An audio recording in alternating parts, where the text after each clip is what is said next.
Sometimes we make dua for our parents in sajda, in tawaf, but it's also good to make dua for our parents in their presence. Say it to them. And this is the dua of the mother, and going to her house 5 times a day, saying salam to her, and making sure he recites a dua to her, and then getting her dua, winning her dua. And this is what was a recipe of success for Abu Hurairah anhu. Once Abu Hurairah was, he was sitting outside of his house, and his mother calls him and says, Ya Abu Hurairah. And he says, Labbaik ya Ummah. And then, Labbaik means, I'm at your service, my mother. And then all of a sudden he thinks, was my voice higher than my mother's voice? Sometimes your mother calls you. So he starts thinking, and he says, I think my voice was higher than my mother's voice. Even though he didn't say anything wrong, he just said, I'm here at your service, my mother. He couldn't sleep all night. And he did tawbah, istighfar at Fajr, and he freed 2 slaves because he said, oh Allah, I made such a big mistake that my voice was higher than my mother's voice. How many times do we raise our voice in front of our parents and we don't even think about that? They were so cognizant, so aware that even when he was saying, oh my mother, I'm at your service, sometimes mother's calling us, or I'm busy at the moment. Like what we're saying is wrong and the way we're saying it is wrong. Imagine Abu Hurairah was alive today, what would he say to us? The youth that are treating their parents like this, responding to their parents like this. A phone call is coming and we're ignoring the phone calls, right?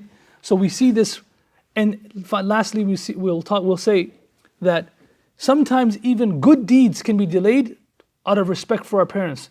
So forget educational aspirations. There are people that have to understand that. Yes, we have to finish our college degree, we have to finish all that.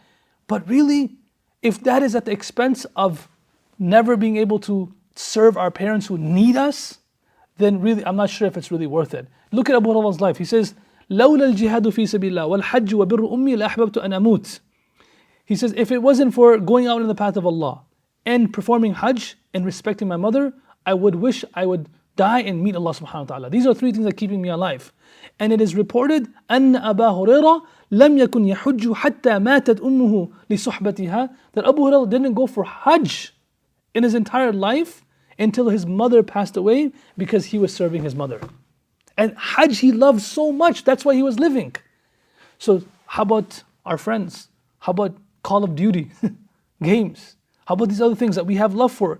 Not even Hajj, that we sacrifice, we compromise sitting with our parents, respecting them, serving them for a video game, for social media platforms, for Netflix series. Imagine then what the fate of ours will be. He left Hajj, an ibadah that he loves so much that he wishes that he lives only so that he can perform Hajj.